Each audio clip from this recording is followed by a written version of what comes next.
জানার দরকার নেই, কারণ আমার আলোচনার বিষয় না। আমার আলোচনার বিষয় জান্নাতে যাবে কারা। এখন তাবলিগি দাওয়াত যখন হয় তখন তাবলিগওয়ালারা বলে আমরাই জান্নাতি, তাই বলে না? আবার চরমনাইওয়ালারা বলে মসজিদ ভেঙে ফেলতেছি, কি বলে জিকির করি আমরাই জান্নাতি। জামাত ইসলামের লোকজন বলে আমরা দাওয়াতি কাজ করতে আমরাই জান্নাতি। বিএনপিওয়ালার লোক বলে আমরা এখন নির্যাতিত আমরাই জান্নাতি। আওয়ামী লীগের লোক বলে প্রধানমন্ত্রী নামাজি, প্রধানমন্ত্রী ইসলামের পক্ষেও হজ করেছে, তারপর মসজিদ করেছে, প্রধানমন্ত্রীর দলে আছে, আমরাই জান্নাতি। আমরা কাউকে জান্নাতে দিচ্ছি না, কাউকে জাহান্নামে দিচ্ছি না। আমরা দোয়া করি সবাই জান্নাতে যাক। সবাই কোন জায়গায় যাক? এবার আল্লাহর কাছে প্রশ্ন করি, আল্লাহ তুমি জান্নাত বানাইছো, ঢুকাবা কাদের? কার কাছে প্রশ্ন করব? আর আল্লাহ যদি উত্তর দেয় আওয়ামী লীগের রাগ হওয়ার কথা, বিএনপির রাগ হওয়ার কথা, জামাত ইসলাম রাজাকারদের রাগ হওয়ার কথা, রাজাকারিগিরি করবার, রাজাকার বললি রাগ হবে কেন? ও রাজাকারের দল। আবার যদি বলি চরমনাইওয়ালাদের রাগ হবে না, কারণ উত্তরটা কে দিচ্ছে? এবার আল্লাহর কাছে প্রশ্ন করে, আল্লাহ তুমি বলে দাও ওই জান্নাতের সিঁড়িতে কারা যাচ্ছে আর কারা জান্নাতে ঢুকবে? আল্লাহ উত্তর দিচ্ছে সূরা নিসা 6, 10, 9, 69 নম্বর আয়াত, ওয়ামাইতিল্লাহ ওয়ার রাসূল ফাউলাইকা মাআল্লাযিনা আনআমাল্লাহু আলাইহিম মিনান নাবিয়্যিনা ওয়াসিদ্দিকিনা ওয়াশ-শুহাদাই ওয়াস-সালিহিন ওয়া হাসুনা উলাইকা রাফিকা।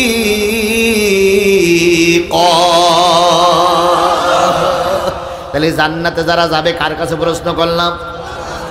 আল্লাহ বলতেছে ওয়ামাইতিল্লাহ ওয়ার রাসূল, ভালো করে শোনো, ও তেঘরিয়ার মানুষেরা শোনো, ভোমরা ইউনিয়নের লোক শোনো, সাতক্ষীরা সদরের লোক শোনো, বাংলাদেশের লোক শোনো, জান্নাতে যাবে তারা ওয়ামাইতিল্লাহ ওয়ার রাসূল, যারা আল্লাহর আনুগত্য করবে, রাসূলের নেতৃত্ব মেনে চলবে। এই গ্রুপের ভিতর থেকে আল্লাহ পাক 4টা মানুষ বাছাই করবে, 4 শ্রেণীর লোক বাছাই করবে। এই 4 শ্রেণীর মানুষ যাবে আল্লাহর জান্নাতে। এখন ওই 4 শ্রেণীর মানুষের ভিতরে বর্তমান সরকার সহ আমরা যদি থাকি, আমরা কোথায় যাব? কেউ বদদোয়া করলেও জান্নাতি, দোয়া করলেও জান্নাতি। কয় শ্রেণীর মানুষ? জোরে বলেন, আরো জোরে বলেন। তার ভিতরে প্রথম হচ্ছে মিনান নাবিয়্যিন, নবীরা যাবে আল্লাহর জান্নাতে। তারা জান্নাতি? জোরে বলেন। নবীদের কোনো গুনাহ আছে? জোরে বলেন, নবীদের কোনো গুনাহ আছে? ওয়া কুনতুম আজওয়াজান সালাসা, সালাসা মানে কি? ওয়া কুনতুম আজওয়াজান সালাসা। কিয়ামতের দিন সব মানুষ আল্লাহ পাক 3টে ভাগ করে ফেলবেন। আল্লাহ চেয়ারে বসে বিচারক হবেন, 3টে গ্রুপ 3 পাশে থাকবে, এক পাশে থাকবে ওয়া কুনতুম আজওয়াজান সালাসা ফা আসহাবুল মাইমানাতি মা আসহাবুল মাইমানা ওয়া আসহাবুল মাশআমাতি মা আসহাবুল মাশআমা ওয়াস সাবিকুনাস সাবিকুন উলাইকাল মুকাররাবুন। আমার আল্লাহ ডাক দিয়ে বলো, শোনো, আদম আলাইহিস সালাম থেকে শুরু করে মুহাম্মাদের শেষ উম্মত পর্যন্ত সব মানুষগুলো ভাগ হবে কয়টা? 3টা দল হবে। এত দল থাকবে না, এত নিবন্ধন থাকবে না, এত দলের মিছিল থাকবে না। মূলত দল হবে কয়টা? একটা হবে ডাইনপন্থী, আর একটা হবে বামপন্থী, আর একটা হবে আল্লাহর সামনে। ডাইনপন্থী যারা, তারা কোন পন্থী? জোরে বলেন, তারা কোন পন্থী? এবার আপনি মুসলমান, আপনি কোন পন্থী বলেন? হ্যাঁ মুসলমান, বলেন আপনি কোন পন্থী? আয় উত্তর দেন, আপনি কোন পন্থী? তাহলে আপনি মঞ্চে দাঁড়াই বলেন কেন আমি বামপন্থী? এই কথা বলার অধিকার আপনাকে কে দিল? আল্লাহ বলল মুসলমানের সন্তান ডাইনপন্থী, তুমি বামপন্থী দাবি করো কেন? বামপন্থী মানেই হলো শয়তানপন্থী। তাহলে আমরা মুসলমান সব কোনপন্থী? গোটা বিশ্বের মুসলমান সব কোনপন্থী? ডাইনপন্থী। আর ডাইনপন্থী যারা থাকবে তারা কোথায় চলে যাবে? জান্নাতে। আর একটা দল থাকবে বামে, ওরা হলো বামপন্থী। বামপন্থী মানে কোরআন বিরোধী, উলাইকাল মুকাররাবুন। আর একটা দল থাকবে আল্লাহর সামনে, তারা কোনো পন্থী না, ডাইনপন্থী না, বামপন্থী না, তারা থাকবে আল্লাহর সামনে। হুজুর প্রশ্ন, সাহাবীরা প্রশ্ন করেন, ইয়া রাসূলুল্লাহ তারা কারা? নবী বললেন, আল্লাহ নবী বলেন, তারা হলো আদম থেকে শুরু করে শেষ নবী পর্যন্ত তারা হলো নবী। নবীরা সব থাকবে আল্লাহর সামনে, নবীরা বিনা বিচারে জান্নাতি।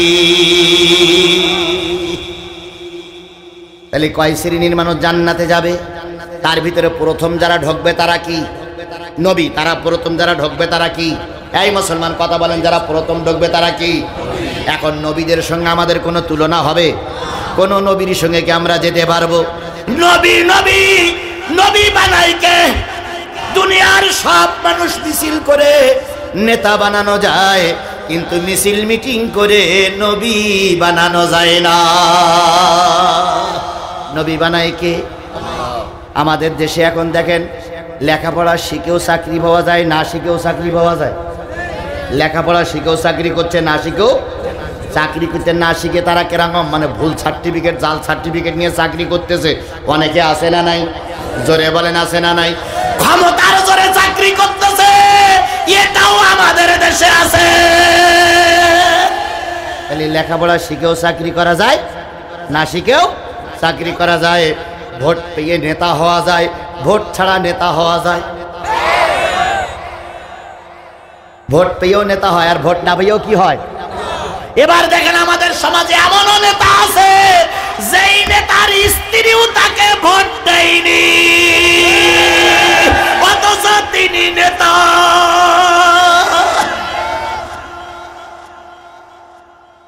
এটা কিসের জোরে? ক্ষমতার জোরে, গায়ের জোরে নেতা হওয়া যায়। কথা বলেন।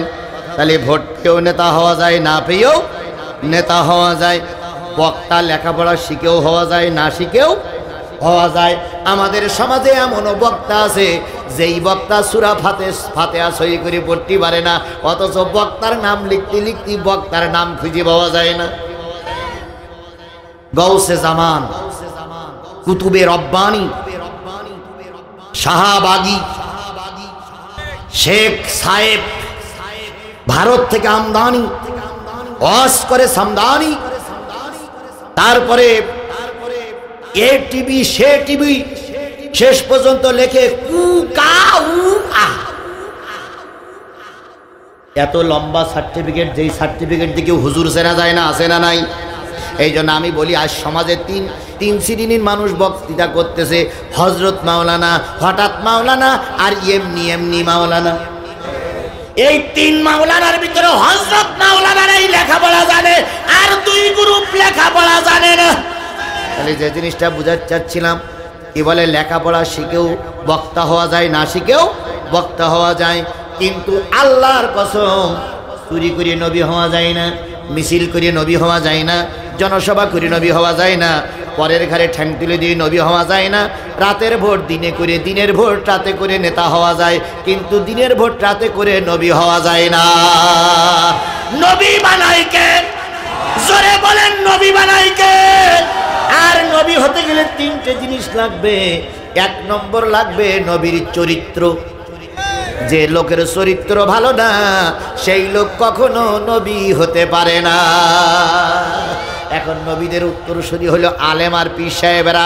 এখন সমাজে এমনও পীর হইছে যেই পীরের এক ওয়াক্ত নামাজ না। ওরে বাবা, বাবার কত বাবা, হযরত বাবা, খাজা বাবা, ভণ্ড বাবা, তারপরে মারফতি বাবা, শরিয়াতি বাবা, হকিকাতি বাবা, তরিকাতি বাবা, তারপরে ন্যাংটা বাবা, ছোট বাবা, বড় বাবা। ওরে বাবা, কথা বলেন। আগে দেখতাম পীরদের দাড়ি সামনে, এখন দেখি পীরের দাড়ি পিছনে। সামনে ছাপ্পা, পিছনে রেখেছে দাড়ি। এমনও মারফতি পীর আছে জীবনে কোনোদিন গোসল করিনি, দাড়ি কাটিনি, গোপ কাটিনি, চুল কাটিনি, মোষ কাটিনি, বগলের তাও কাটিনি, আরো কত জায়গা আছে কাটে কিনা আল্লাহই ভালো জানে। জীবনে কোনোদিন গোসল করে না। উনি হইছে মারফতি বাবা। মন চলেছে সুরেশ্বর, কিসের বাড়ি কিসের ঘর। মন চলেছে সুরেশ্বর, কিসের বাড়ি কিসের ঘর। আইসি ন্যাংটা যাবো ন্যাংটা, আইসি ন্যাংটা যাবো ন্যাংটা, ন্যাংটা হয়ে জিকির কর, জিকির কর। এ ভণ্ড আমাদের সমাজে আছে না নাই? আরো জোরে বলেন, আছে না নাই?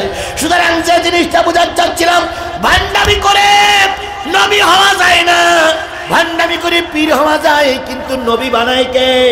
নবী হতে গেলে কয়টা জিনিস লাগবে? এক নম্বর লাগবে হলো উত্তম চরিত্র। 2 নম্বর লাগবে হলো ওহী। কি লাগবে? ওহী। 3 নম্বর যে জিনিসটা লাগবে সেটা হলো মুজিজা। মুজিজা ছাড়া কি হওয়া যায় না? সব নবীদের কম বেশি মুজিজা ছিল না? ছিল না? ইব্রাহিম যখন অগ্নিকুণ্ডের ভিতরে পড়ল, অগ্নিকুণ্ড আল্লাহ পাক ইব্রাহিমের জন্য শান্তিদায়ক করে দিল। মুসা আলাইহিস সালাম হাতে ছিল কি? লাঠি। লাঠি দিয়ে মুসা যখন নদীতে বাড়ি মারলো, কয়টা রাস্তা হয়ে গেল? 12টা রাস্তা হয়ে গেল। তাহলে মুসা হয়ে গেল, মুসার লাঠি হয়ে গেল শেকো। এখন মুসার লাঠি মিশরে আছে। ওই মিশরের লাঠি যদি বাংলাদেশ সরকার বা বাংলাদেশের কোনো লোক এনে যদি মনে করে ভাঙাচুরো রাস্তাগুলো ঠিক করার জন্য লাঠিখানা নিয়ে আসি ভাড়া করে, লাঠি দিয়ে বাড়ি মারলে কি রাস্তা ভালো হবে? জোরে বলেন হবে? সুতরাং যে জিনিসটা বোঝার চাচ্ছি, নবী হতে গেলে লাগবে হলো মুজিজা। এখন আমাদের সমাজে মুজিজা আছে না নাই? ওলিদের কেরামতি আছে না নাই? কেরামতি কিরকম? নামাজি যায় আসে বেনামাজি হয়ে, এটাই হলো ওলিদের কেরামতি। ওলিদের দরবারে গেল কি হয়ে, আর আসলো কি হয়ে? গেল কাপড় পরে, আসলো কাপড় খুলে, গেল পর্দা করে, আসলো কি হয়ে? বেপর্দা হয়ে। এটা হইছে এখন ওলিদের কেরামতি। তাহলে নবী হতে গেলে যে জিনিসটা লাগবে সেটা হলো উত্তম চরিত্র, তারপরে লাগবে হলো ওহী, তারপরে লাগবে কি? মুজিজা। এই 3টে জিনিস ছাড়া নবী হওয়া যায় না। সুতরাং নবী যে কোনো লোক হতে পারবে। কয় শ্রেণীর মানুষ জান্নাতে যাবে? তার ভিতরে 1 শ্রেণী কারা? নবী। 1 নম্বর আমরা কি নবী হতে পারবো? মিনান নাবিয়িনা। 2 নম্বর হলো সিদ্দিক। মিনান নাবিয়িনা ওয়া সিদ্দিকিনা। 2 নম্বর যাবে যারা, তারা সিদ্দিক। সিদ্দিক মানে হলো সত্যবাদী। আমাদের দেশের সত্যবাদী লোক কম না বেশি? আমাদের দেশের লোক সত্যবাদী কম না বেশি? জোরে বলেন কম না বেশি? যদি সত্যবাদী হতাম, আল্লাহর কসম আমাদের দেশে দিনের ভোট রাতে হতো না।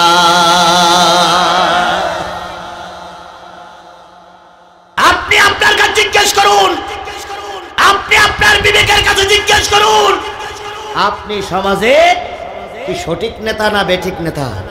যদি সঠিক নেতা হন, আপনার অবশ্যই অধিকার আছে কাজ করার।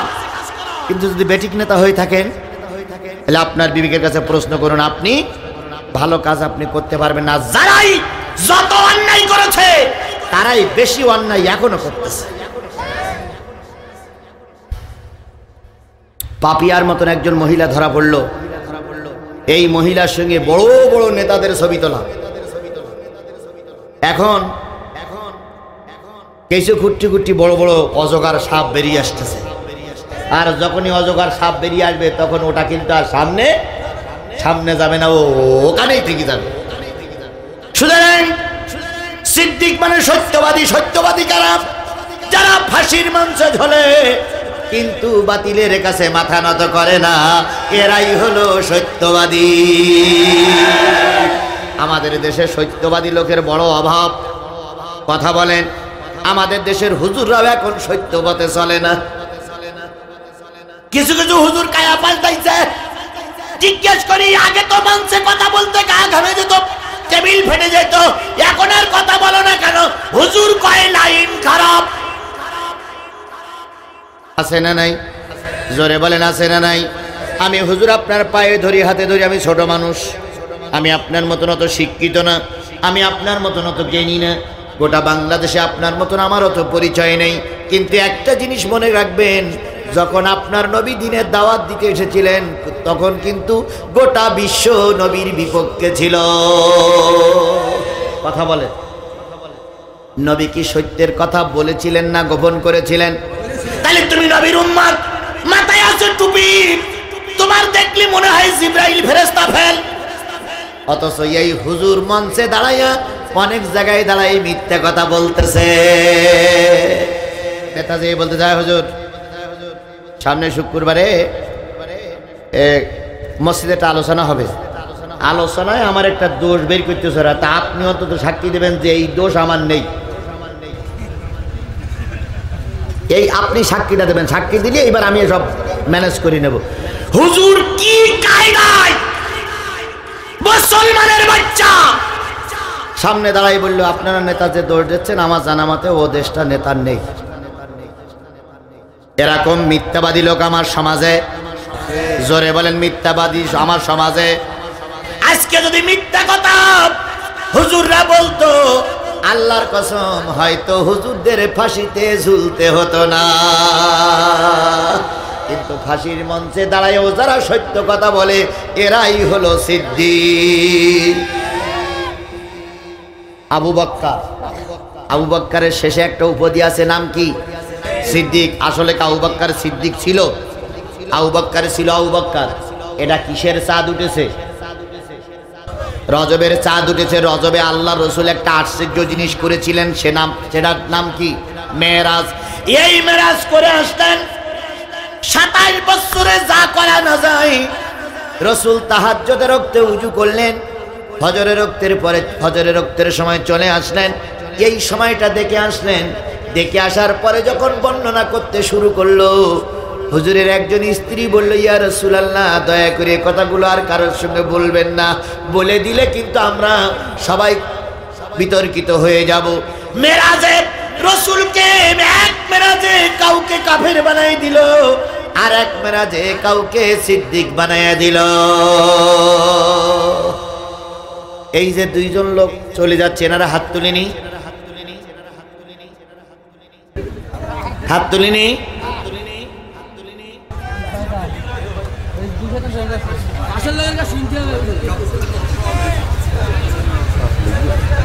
কোন চাপ সব বুঝি না। এখনো 40 মিনিট সময় থাকা লাগবে, তারপর চাপ বসবো। আবার আসুক আর না আসুক, এখন উঠলো কেন? অনেক মাহফিল আপনারা দেখেছেন 50,000 লোক নিয়ে শুরু হয়, মোনাজাত করে 10,000 লোক নিয়ে। কিন্তু আমার বক্তব্য হলো 10,000 লোক নিয়ে শুরু করবো, 12,000 লোক নিয়ে মোনাজাত করবো। যদি ভালো না লাগে তা আসলে কেন? তোমার কি পায়ে ধরে নিয়ে আইছি আমি? এবার উঠে দেখুক, এই 4 কাপ ফেলাই মাঝে।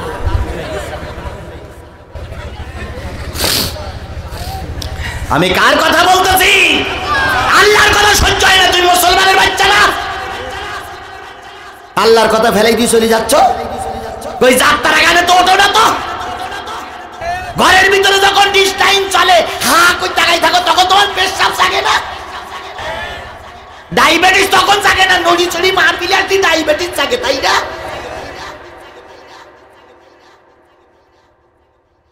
আধা ঘন্টা সময় আছে, ওটা যাবে না। উঠলে কিন্তু খবর আছে। এইবার দেখেন তো কোনটা ওঠে। আমি মাহফিলের মাইক কিন্তু অলিউল্লাহর কাছে দেখি তো আমি নিচে চলে আসবো বলে। আল্লাহ পাক আপনাকে কবুল করুক। 12টার পরে যদি 1 মিনিটও বেশি যায় আপনি উঠবেন, দুঃখ নাই, কিন্তু এই সময়টা থাকা লাগবে। রাজি? রাজি? যদি মনে করেন যে হুজুর এই কয়জন লোক আবার এসে বসলো, ঠিক আছে, ফাঁকা জায়গায় তোমরা পূরণ করবে, আল্লাহ কবুল করুন। আমার ভাইরা, কথা এই জন্য জোর করে বলি, এতগুলো মানুষের ভিতরে 5টা লোক যদি উঠে যায় মাহফিলের কোনো ক্ষতি হবে। কিন্তু জোর করি কেন? যেই লোকটা উঠে যাচ্ছে সেই লোকটা শেষ পর্যন্ত শুনল না। আর একটা লোক যখন উঠে যায় সে গুনার বোঝা মাথায় করে নিয়ে চলে যায়, সেই ব্যক্তি পাপী হয়ে যায়। এই জন্য সকলের কাছে অনুরোধ করি, ভাইজান রে, এই মাহফিল আর সাতক্ষীরের বুকে হতেও পারে, নাও হতে পারে। তুমি আর আমি এক জায়গায় হতেও পারি, নাও হতে পারি। এই মোনাজাত আমাদের জীবনের শেষ মোনাজাত। এই জন্য আখিরি মোনাজাত না করে আমরা কেউ বাড়ি যাব ইনশাআল্লাহ। তাহলে 2 নম্বরে যারা জান্নাতে যাবে তারা কি? সিদ্দিক। আবু বকর সিদ্দিক কিন্তু সিদ্দিক ছিল না। রাসূল মেরাজ করে ফিরে আসলেন। মেরাজে আধা ঘন্টার ভিতরে দেখলেন কত বছর? 27 বছরের জিনিস। রসুল যখন এসে বর্ণনা করতেছিলেন তখন রসুলের স্ত্রীরা বলতে লাগলো, যে এই কথা বর্ণনা করা যাবে না, কারণ কাফেররা এমনি আমাদের বিরুদ্ধে, আবার যদি মেরাজের কথা বলি তাহলে আবার আমাদের বিপক্ষে চলে যাবে। রসুল দুনিয়ার গোটা দুনিয়া যখন রসুলের বিপক্ষে, রসুল একলাই তখন মেরাজের বর্ণনা শুরু করেছে।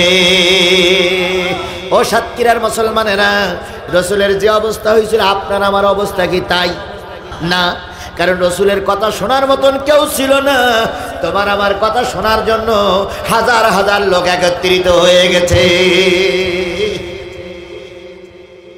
আল্লাহ রসুল মেরাজের বর্ণনা করলেন, কাফেরেরা উপহাস করতে শুরু করলো, এই দেখো, আগে বলেছিলাম না রসুল মিথ্যাবাদী, তার প্রমাণ। তাহাজ্জুদের উজু করেছে, ফজরের আজানের সময় ফিরে আইছে, এ জান্নাত দেখেছে, জাহান্নাম দেখেছে, রোজে হাসর দেখেছে, আল্লাহ দেখেছে, এ আল্লাহর দরবারে যে কথা বলেছি আর থেকে তুই 50 ওয়াক্ত নামাজ 5 ওয়াক্ত নিয়ে, ওরে সর্বনাশ, ফার্স্ট ক্লাস মিথ্যাবাদী। মিথ্যার আলোচনা যখন চলতেছিল, রসুল মুখটা নিচু করে দিয়ে আল্লাহর কাছে সাহায্য চাচ্ছিল। আবু বকর এখনো দরবারে আসেনি, আবু বকর আসতেছে। আবু জেহেল আবু বকরকে ডাক দিয়ে বলে, আবু বকর, আগে না বলেছিলাম রসুল মিথ্যাবাদী? প্রমাণ তোমার সামনে নিয়ে আসছি, তোমার রসুল আজকে মেরাজে গিয়েছিল। আবু বকর সিদ্দিক সব শোনার পরে বললেন, নেতা, এ কথাটা কি আমার নবী বলেছে? আবু জেহেল বললে, হ্যাঁ নবী বলেছে। আবু বকর সিদ্দিক বললেন, ও নেতা, তুমি বিশ্বাস করো আর না করো, আমি বিশ্বাস করলাম রসুলের মেরাজ সত্য। নাম হইল কি? সিদ্দিক। আবু বকর সিদ্দিক, আবু বকর সিদ্দিক ছিল না, হয়ে গেল সিদ্দিক। আমার ভাইয়েরা, সুতরাং আজকে সমাজের সিদ্দিক লোকটার বড় অভাব। সিদ্দিক কারা? যারা ফাঁসির কষ্টে ঝোলে কিন্তু মিথ্যার আশ্রয় নেয় না। ফাঁসির কষ্টে ঝোলে কিন্তু মিথ্যার আশ্রয় নেয় না। তারা কি? জোরে বলেন, তারা কি? আর আমি আজকে 2 টাকায় বিক্রি, 200 টাকায় বিক্রি, 1 কাপ চাই বিক্রি, 1 কেজি চালি আমি বিক্রি হয়ে গেছি। সারা জীবন কোরআনের পক্ষে আছি। একজন নেতা বলল, তোরে এটা ভিজিএফ কাট করে দিচ্ছি, তারপর তোর 200 টাকা করে প্রতি মাসে আমার পক্ষ থেকে দিচ্ছি, তুই ওদিক থাকিস না এদিক থাক। বাড়ি এসে কয়, ইয়ে দল করে লাভ নেই, শুধু মারি খেতে হয়, এদিক থাকার দরকার নেই, থেকে শুধু মারি খেতে, আমি কিন্তু ওদিক কর্মী হয়ে গেলাম। কথা বলেন। সুতরাং সিদ্দিকের বড় অভাব। ও সিদ্দিকের গোষ্ঠীরা, নাম তোমার সিদ্দিক হওয়ার দরকার নাই, তুমি সত্যটারে সত্য বলো, মিথ্যাটারে মিথ্যা বলতে শেখো। কিয়ামতের দিন তুমি আল্লাহর জান্নাতি। কিন্তু আমাদের দেশের লোক সত্যটারে সত্য বলতে জানে না। নেতার ফাঁসি হচ্ছে, মসজিদের ইমাম গেছে নেতার কালেমা পড়ানোর জন্য, যেই বলতে, হুজুর আপনার তো 2 ঘন্টা পরে ফাঁসি, তো কালেমা পড়াতে আসছি। হুজুর বলতেছে, আপনি? আমি হলাম কারা মসজিদের ইমাম। হুজুর বলতেছে, এই যে কালেমা পড়াইতে আসছে, তোমার ডিউটি কয় আমার ইমামতি করার ডিউটি, আর যারা ফাঁসি হয় তার কালেমা পড়াই দিই। তুমি কত টাকা বেতন পাও? কয় এর জন্য সরকার প্রতি মাসে আমার 15,000 টাকা বেতন দেয়। নেতা তখন বলতেছে, রে ইমাম, তুমিও যে কালেমার দাওয়াত দিচ্ছ, আমিও সেই কালেমার দাওয়াত দিচ্ছি। তুমি কালেমার দাওয়াত দিয়ে 15,000 টাকা বেতন পাও, আর আমি কালেমার দাওয়াত দিয়ে 2 ঘন্টা পরে আমার ফাঁসি। তোমার কালেমা আর আমার কালেমা এক হচ্ছে না।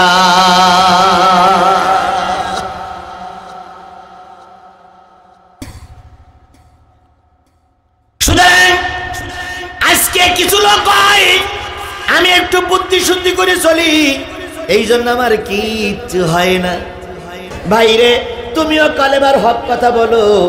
বড় বড় হুজুরদের যে অবস্থা হয়েছে, তোমারও সেই অবস্থা চলবে। ভারতের হুজুরা পাবলিক কি বলে, ভারতের হুজুরা কাগজপত্র ঠিক করিয়ে পাসপোর্ট করে বাংলাদেশে এসে বড় বড় কথা বলে পকেট ভর্তি করে টাকা নিয়ে চলে যাচ্ছে। আপনারা ভারতীয় হুজুরদের কাছে জিজ্ঞেস করুন যে আপনারা এই দেশে ওয়াজ করে টাকা নিয়ে গেলেন, আর ভারতের মুসলমানদেরকে গরু ছাগলের মতন জবাই করতেছে, সেখানে আপনার আন্দোলন হয় না কেন? সেখানে আপনি জনসভা করে মিছিল করেন না কেন? আপনি ভারতে বাংলাদেশে এসে এর বিরুদ্ধে ওর বিরুদ্ধে ফতোয়া দিয়ে টাকা দিয়ে যান, এ অধিকার আপনার কে দিল? কথা বলেন, কথা বলেন, কথা বলেন। আজকে গোটা ভারত জ্বলতেছে। ভারতের মুসলমানদেরকে আমরা বলি, আপনারা কষ্ট নিয়েন না। আমরা এ পাশে আছি মুসলমান, পশ্চিম পাশে আছে মুসলমান, আফগান আছে মুসলমান, ইরান আছে মুসলমান, আপনারা মুসলমান। আন্দোলন শুরু করেছেন বাংলাদেশে, আপনাদের পক্ষে মিছিল হচ্ছে, মিটিং হচ্ছে, আপনারা কাজ চালিয়ে যান, আল্লাহ আপনাদের বিজয় দেবেই দেবেই দেবে। তাহলে সিদ্দিক মানে কি? সত্যবাদী। কিসের পক্ষে থেকে সত্যবাদী হতে হবে? কোরআনের পক্ষ থেকে সত্যবাদী হবে, সত্যবাদী হতে হবে। আর সত্যবাদীরা মরে, জীবন দেয়, কিন্তু বাতিলের কাছে মাথা নত করে না। আমরাও তো সেই সত্যবাদী হতে চাই। বাঘের বাচ্চা মারা যায়, তবু কি হয়ে মারা যায়? বাঘ হয়ে মারা যায়, পাতিশিয়াল হয় না। আমাদের দেশে কিছু লোক কিছু হুজুরদের কারণে আমাদের দেশে আজকে সমাজ সমস্যা হয়ে যাচ্ছে। মিজানুর রহমান আজহারী দেখবেন 2 ঘন্টা যদি আলোচনা করে, 2 ঘন্টা আলোচনার ভিতরে কখনো কোনো সময় একটু গরম হয় না। যা বলে নরম নরম ভাবে, ভদ্রচিত ভাবে, কি কায়দা করে কথা বলে। অথচ এই মিজানুর রহমান আজহারীর বিরুদ্ধে একদল কবর পূজারীরা ন্যাংটা হয়ে লেগে গেছে।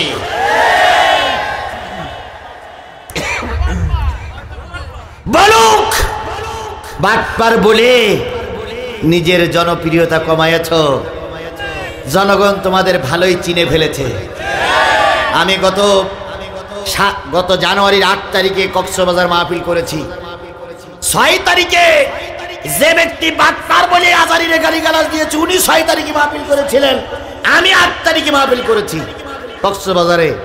এবার যারা আমার শ্রোতা তারা বললেন যে হুজুর, এই হেলিকপ্টার হুজুরির 3 বছর আগে মাহফিল ছিল এই মাঠে, ঈদগাহ মাঠে।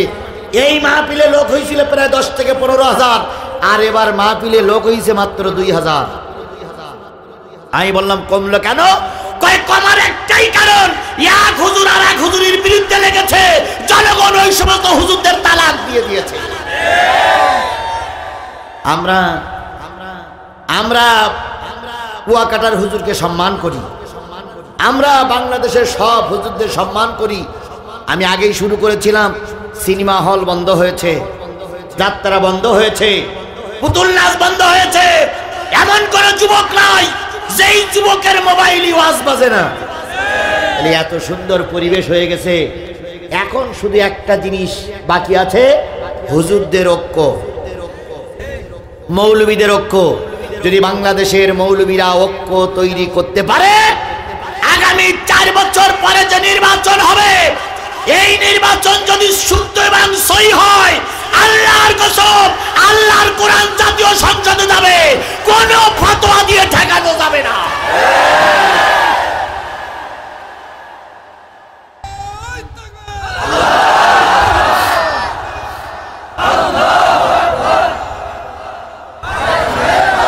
আর এই জিনিসটা কেউ বুঝুক আর না বুঝুক, বড় দাদা বুঝতে পেরেছে। কে বুঝেছে? এই জন্য বড় দাদার ইঙ্গিতে বড় হুজুর জেলে, বড় দাদার ইঙ্গিতে আজহারী বিদেশে। তবে চিন্তার কোনো কারণ নাই, পরিবেশ তৈরি হচ্ছে। একদিন বড় হুজুরও বেরিয়ে আসবে, আজহারীও বেরিয়ে আসবে। বড় হুজুর তাফসীর করবে, আজহারী ফ্যানের বাতাস দিবে, আল্লাহর কোরআন বাংলাদেশে চালু হয়ে যাবে।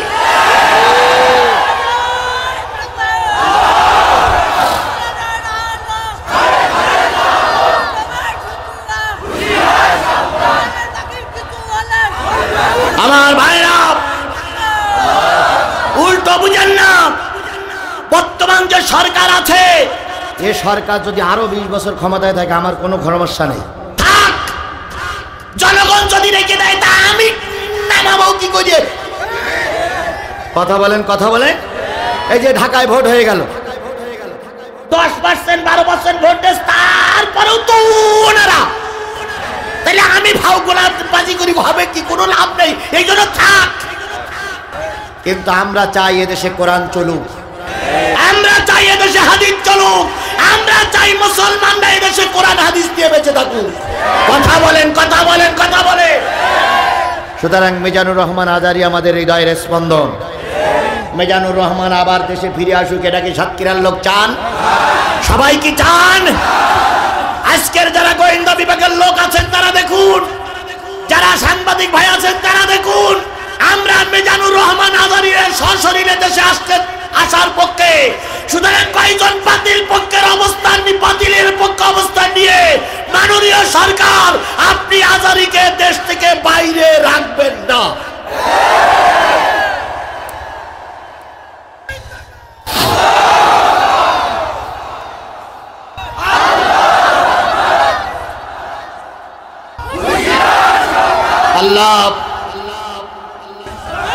আল্লাহ পাক এই কাফেলারে ইসলামের জন্য কবুল করুক। আরো জোরে হে যুবক আমার দিক খেয়াল করো। আজকের মাহফিলে তাকায় দেখো 50-এর উপরে 70-এর নিচে লোক খুব হলি 1000-এ 10 জন। আর যারা আজকের কোরআনের মাহফিল শুনতে গেছে তারা 20-এর উপরে 40-এর ভিতরে সব মুসলমানের বাচ্চা 15-এর উপরে। সুতরাং যেই সমাজের যুবকরা কোরআনওয়ালা হয় ওই সমাজেই কোরআনের আইন চালু হয়। তোমাদের দিকে আমরা তাকাই আছি, তোমাদের দিকে জাতি তাকাই আছে, তোমাদের দিকে গোটা বিশ্ব তাকাই আছে। আমি জোর করে বলতে পারি, কেন বলতে পারি? আমি শুধু সাতক্ষীরার মাটিতে ওয়াজ করছি না, গোটা বাংলাদেশের এমন কোন জেলা নাই যেই জেলায় মাহফিল করি না। সাতক্ষীরার মানুষ হয়তো লোক কম হয়েছে, কিন্তু ইউটিউবে দেখো অন্তত আমার মাহফিলে 2 লাখ 3 লাখ 4 লাখ পর্যন্ত লোক হয়। সকলকে দেখেছি যুবক। আর এই যুবকগুলো যদি কোরআনওয়ালা হয় কোন দাদা বাবুরা আমাদের ঠেকাতে পারবে না। সুতরাং কোরআন নিয়ে এগিয়ে যেতে হবে। যত বাধা আসুক পিছনে পড়া যাবে না, যাবে না, যাবে না।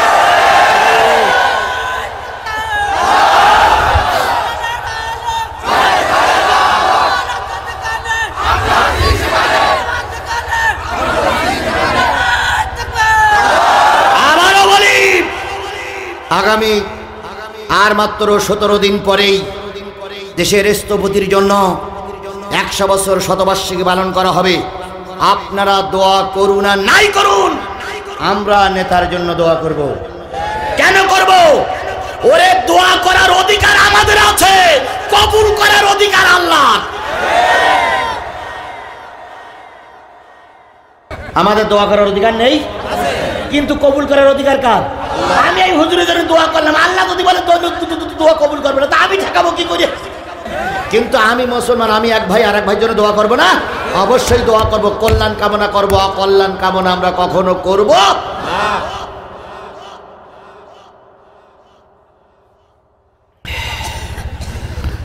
খারাপ লাগতেছে, কিচ্ছু করার নাই।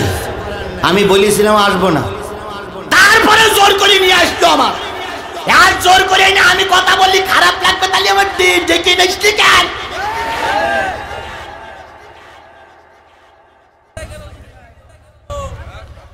যতই কান পড়া দেওয়া, কান পড়া যত দেবা তত আরো উল্টোটাই হবে।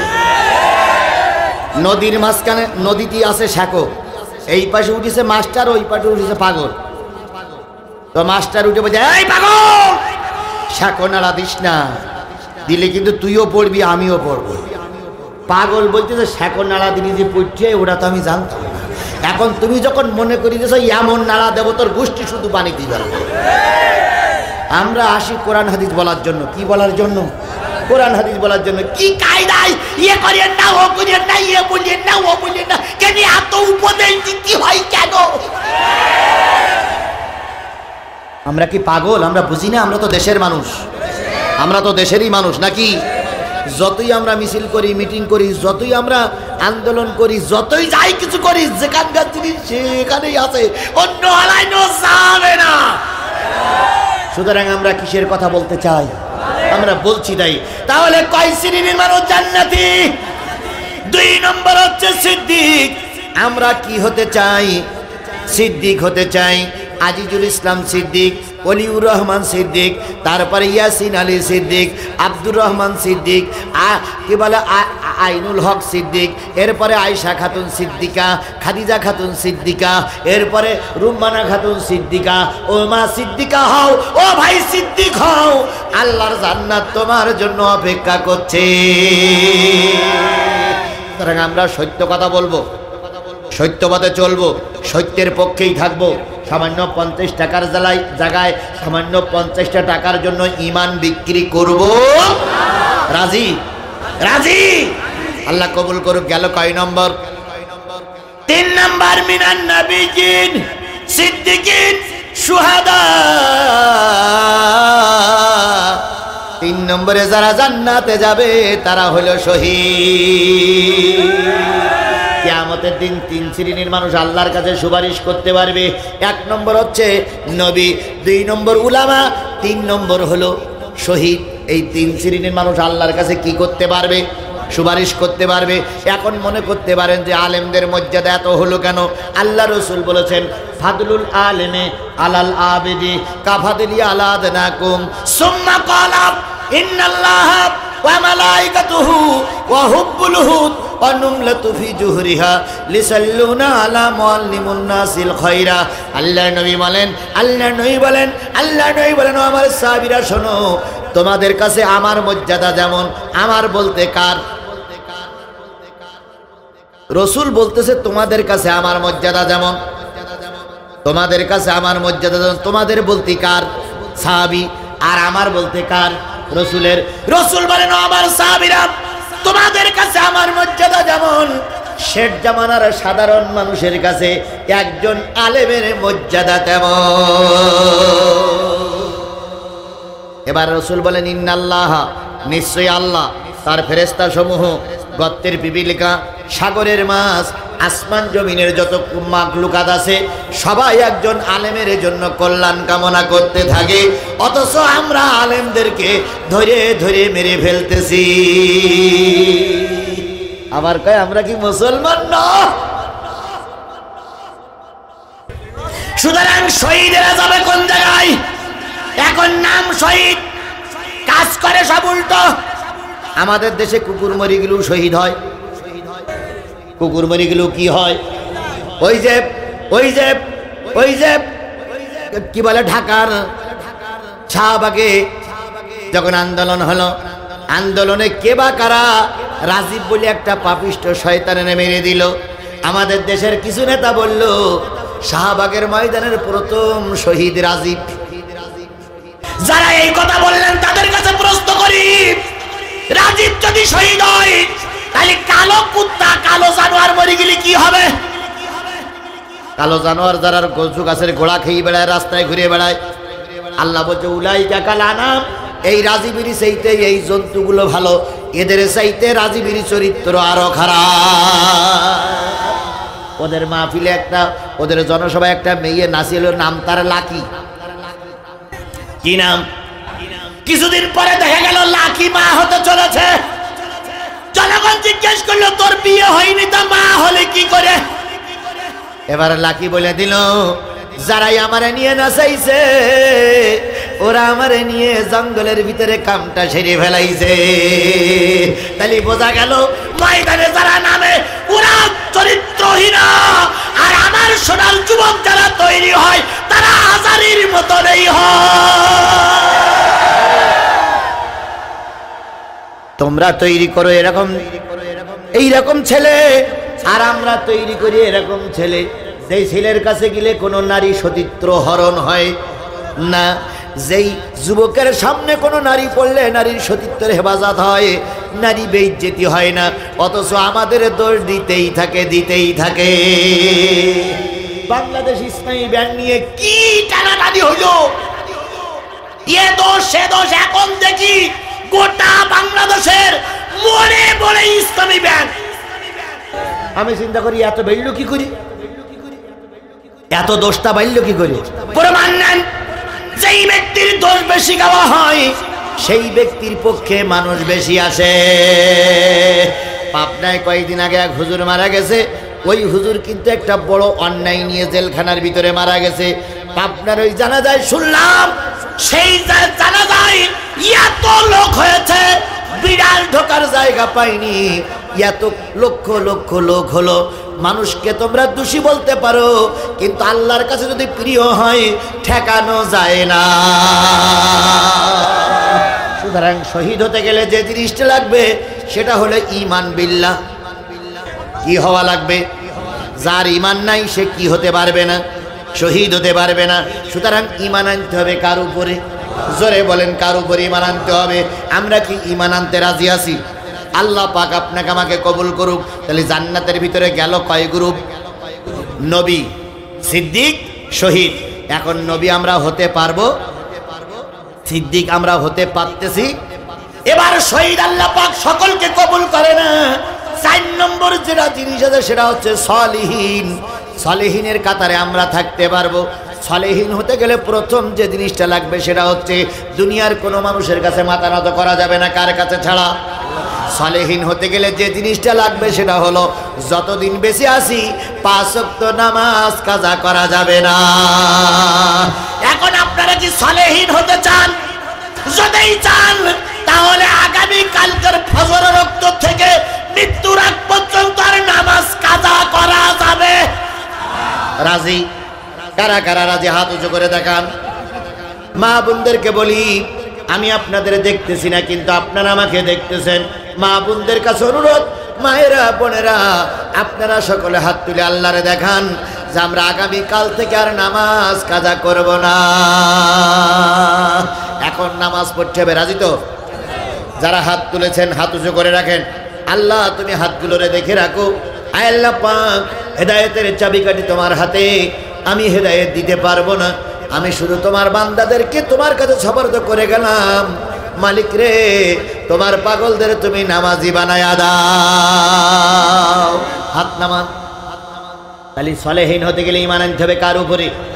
নামাজ পড়তে হবে কয় ওয়াক্ত? আর পড়েন আর না পড়েন 5 ওয়াক্ত নামাজ পড়তে হবে। 3 নম্বর, সলেহীন হতে গেলে জীবন যাবে তবু মিথ্যা কথা বলা যাবে না। 4 নম্বর, সলেহীন হতে গেলে নেককারের সঙ্গে থাকতে হবে, ভালো আলেম ওলামার সঙ্গে থাকতে হবে। যারা চুরি করে ডাকাতি করে এদের সঙ্গে থাকা যাবে না। ওরে আগে ছিল চোর, এখন হইছে ডাকাত। আগে ছিল কি আর এখন হইছে কি? ডাকাত। মরহুম প্রেসিডেন্ট মুজিবুর রহমান যখন মারা গেল তার আগে বলে গেল 7.5 কোটি কম্বল নিয়ে আসলাম, আমার কম্বল গেল কই? বলেছিল না? আচ্ছা, ওই কম্বলকে আমি চুরি করতে গেলাম, ওই কম্বল কি বড় হুজুর চুরি করতে গেল? তাহলে ওই কম্বল যারা চুরি করেছিল এখন তারাই আবার নেতা।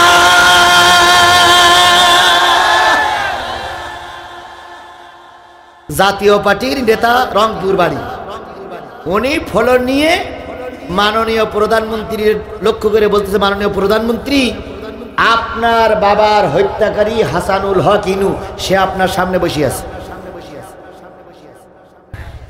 চোখে আঙুল দিয়ে দেখাচ্ছে, কিন্তু ওনারা গ্রেফতার হবে না, কারণ ওনারা যে জটিল লোক।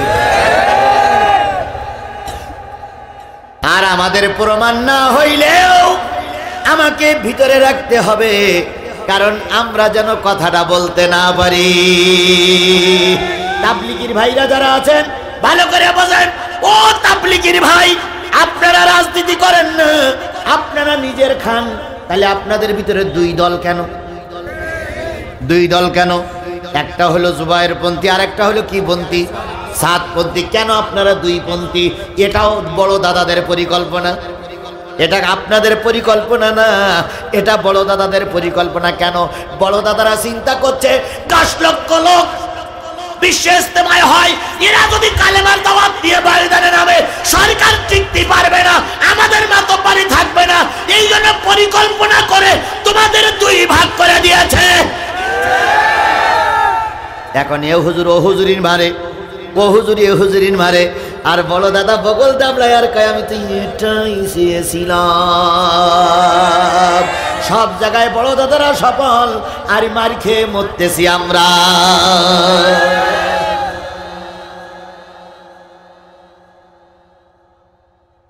সুতরাং বড় দাদারা এখনো পরিকল্পনা নিচ্ছে, মসজিদগুলো ভেঙে ফেলতেছে। আমরা আজকের এই হাজার হাজার জনতাকে সামনে নিয়ে সাতক্ষীরা শহরের মূল কেন্দ্রে বসে ঘোষণা করছি, বড় দাদা মসজিদের উপর আক্রমণ বন্ধ করো, মুসলমানদের উপর আক্রমণ বন্ধ করো। সরকার বাহাদুরকে বলি আপনার বাবার শতবার্ষিকীতে সব দেশের মেহমানদের দাওয়াত করেন, আমাদের বাধা নাই, কিন্তু ভারতের মোদি আমাদের দেশে আসতে পারবে না। আমরা স্পষ্ট ঘোষণা করছি, ভারতের এই শয়তান সরকার আমার দেশে আসতে পারবে না, কারণ সে মুসলমানদের রক্তের হাত টানিয়েছে। যারা মুসলমানের রক্তে হাত লাল করে সে বাংলাদেশের মুসলমানদের কাছে আসার অধিকার রাখে না। কথা বলেন, কথা বলেন, কথা বলেন। আমার সঙ্গে আপনারা কি একমত? একমত। তাহলে আমরা স্পষ্ট করে বলে দিতে চাই, ভারতের মোদি, আস্তে, ভারতের মোদি, ভারতের এই হাত টাঙানো মুসলমানদের রক্তে রাঙানো সরকার আমার দেশে যেন বিমান থেকে নামতে না পারে। প্রধানমন্ত্রী আপনি স্পষ্ট করে বলে দিন, আপনি শুধু আওয়ামী লীগের প্রধানমন্ত্রী নয়, আপনি শুধু আপনার দলের প্রধানমন্ত্রী নয়, আপনি 17 কোটি মানুষের প্রধানমন্ত্রী। সুতরাং আপনার সোচ্চার হওয়া উচিত, ভারতে মুসলমান মারা হচ্ছে, আপনাকে এদেশে আসতে দেওয়া হবে না। আর এই কথাগুলো বললে যদি আমাদের রাজনীতি হয়, আমাদের কিচ্ছু করার নাই। এদেশ আমাদের, কথা বলেন, এদেশ আমাদের নয়। এদেশ সম্পর্কে চিন্তা ভাবনা করার অধিকার আমাদের আছে না নাই? জোরে বলেন, আছে না নাই? আমি জামাত ইসলামের কর্মী না, আমি আওয়ামী লীগের কর্মী না, আমি বিএনপির কর্মী না, আমি তাবলীগের কর্মী না, আমি বাংলাদেশের একজন বৈধ নাগরিক। বাংলাদেশ সম্পর্কে আপনার কথা বলার অধিকার থাকলে আমারও কথা বলার অধিকার আছে। আপনি মঞ্চে দাঁড়াই চিল্লাবেন আর আমি কথা বলতে পারবো না। কেন বলতে পারবো না? আমি কি পাকিস্তান থেকে এসেছি যে বাংলাদেশে কথা বলতে পারবো না?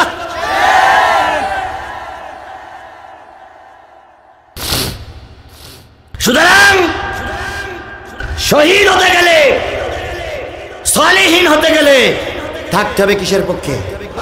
জোরে বলেন, কিসের পক্ষে থাকতে হবে? এখন আমার জীবন যাবে, আমি ধুকে ধুকে মরবো, তবু কোরআন থেকে দূরে সরে যাব না। কারা কারা কোরআনের পক্ষে থাকতে রাজি? দুই হাত উঁচু করে আল্লাহরে দেখা। জোরে তাকবীর হবে, নারায়ে তাকবীর, লিল্লাহি তাকবীর। আল কোরআনের আলো, আল হাদিসের আলো, তোমার নেতা আমার নেতা, দুনিয়ার মুসলিম। আল্লাহ হাতগুলোরে কোরআনের জন্য কবুল করুক। হাত নামান। আমার আলোচনা শেষের দিকে শুধু এতটুকু কথা বলতে চাই, কোরআন হাদিস মেনে আমরা চলতে চাই। আর কোরআন হাদিসের জন্য আমরা প্রয়োজনে সবকিছু করতে পারি, কিন্তু কোরআনের দুশমনদের কাছে আমরা মাথা নত করতে, বাস সব কথা। তাহলে কয় শ্রেণীর মানুষ জান্নাতে যাবে? এরা এবার যে বলবে ক্বালু আলহামদুলিল্লাহ ইল্লাযী সাদাকানা ওয়াদাহু, তারা বলবে সমস্ত প্রশংসা কার? আর যে আল্লাহ যে ওয়াদা করেছিল সেই ওয়াদা এখন সত্যে পরিণত হয়ে গেছে। আর এই বিশাল জমিনের মালিক আমাদের বানাই দিয়েছে, আমরা এখন জান্নাতের অধিকারী। আর যেখানে খুশি সেখানে আমরা চলতে পারবো। ফানে মাজরুল আমিলিন, যারা কাজ করে আল্লাহ পাক তাদেরকে এভাবেই পুরস্কৃত করে। সুতরাং কাজ করে পুরস্কার চাবো, কাজ না করে পুরস্কার চাবো। আল্লাহ পাক আমাদের সবাইকে কাজ করে পুরস্কার চাওয়ার তৌফিক দান করুক। আরো জোরে, আরো জোরে, আরো জোরে। আমা তৌফিক ইল্লা বিল্লাহ, আল্লাহুম্মা আমিন। কি তোমার কি? আল্লাহুম্মা আমিন। ربنا ظلمنا أنفسنا وإن لم تغفر لنا وترحمنا لنكونن من الخاسرين ربنا لا تزغ قلوبنا بعد إذ هديتنا وهب لنا من لدنك رحمة إنك أنت الوهاب। মহিয়ান গরিয়ান সর্বশক্তিমান আল্লাহ, তুমি তোমার কুদরতি নয়ন এই বিশাল কাফেলার দিকে তাকায় দেখো। অনেক দূর থেকে ছুটে এসে আল্লাহ আমরা সূরা জুমারের 2টা আয়াতের পরে ভিত্তি করে কথা বলেছি। 4 শ্রেণীর মানুষ জান্নাতে যাবে। এখানে কোনো সরকারি দলের কথা বলা হয়নি, বিরোধী দলের কথা বলা হয়নি, আওয়ামী লীগ, বিএনপি, জামাত ইসলাম, তাবলীগ, শাসনতন্ত্র কিছুই বলা হয়নি। শুধু বলা হলো 4টে গুণ যাদের আছে তারা জান্নাতে যাবে।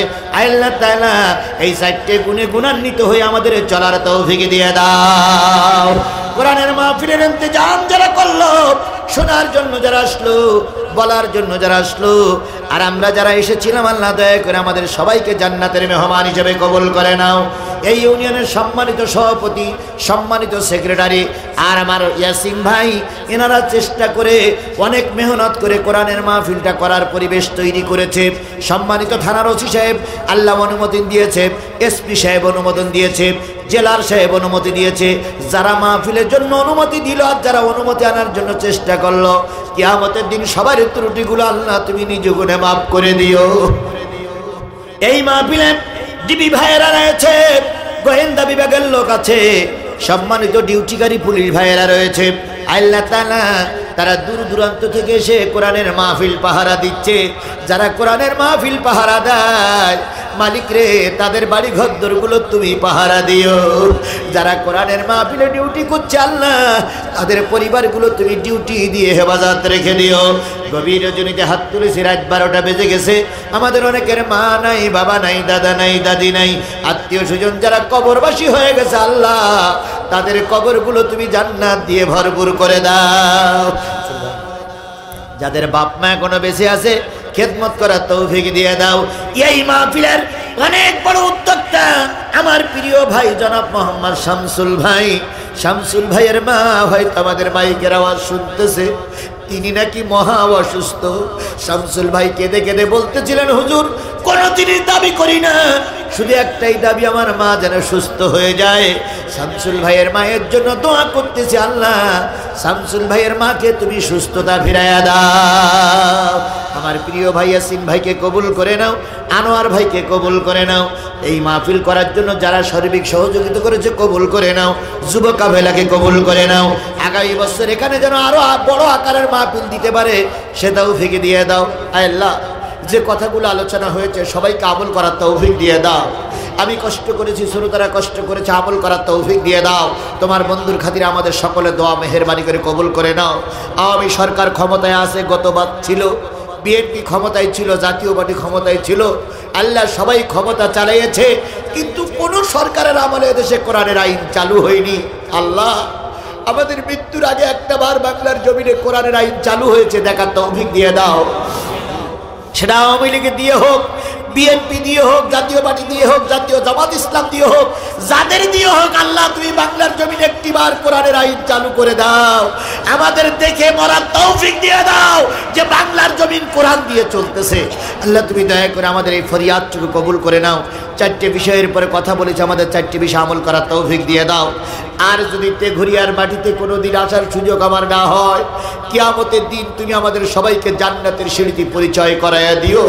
মেহেরবানি করে আমাদের সকলের দোয়া ফরিয়াদ কবুল করে নাও। যে যে নিয়ত করে হাত তুলেছে, নিয়তের পরে বরকত দিয়ে দাও। বাংলাদেশটারে তুমি হেফাজত করো। 17 তারিখে নেতার জন্ম শতবার্ষিকী, আল্লাহ তুমি তার ত্রুটিগুলো মাফ করে দিয়ে তাকে জান্নাতের মেহমান হিসেবে কবুল করে নাও। আল্লাহ তুমি তাকে উত্তম যাজা এবং খায়ের দিয়ে দাও। বাংলাদেশের প্রধানমন্ত্রী দুর্নীতির বিরুদ্ধে যেভাবে কাজ করছে, আল্লাহ তুমি তার কাজে মেধা, বিবেক, বুদ্ধি, তার আশেপাশে যারা আছে সকলকে ঐক্যবদ্ধভাবে আল্লাহ দুর্নীতির বিরুদ্ধে কাজ করে জয়লাভ করার তৌফিক দিয়ে দাও। বাংলাদেশকে গোটা বিশ্বের কাছে মাথা উঁচু করে দাঁড়ানোর মতন পরিবেশ তৈরি করে দাও। দয়া করে দোয়া কবুল করে নাও।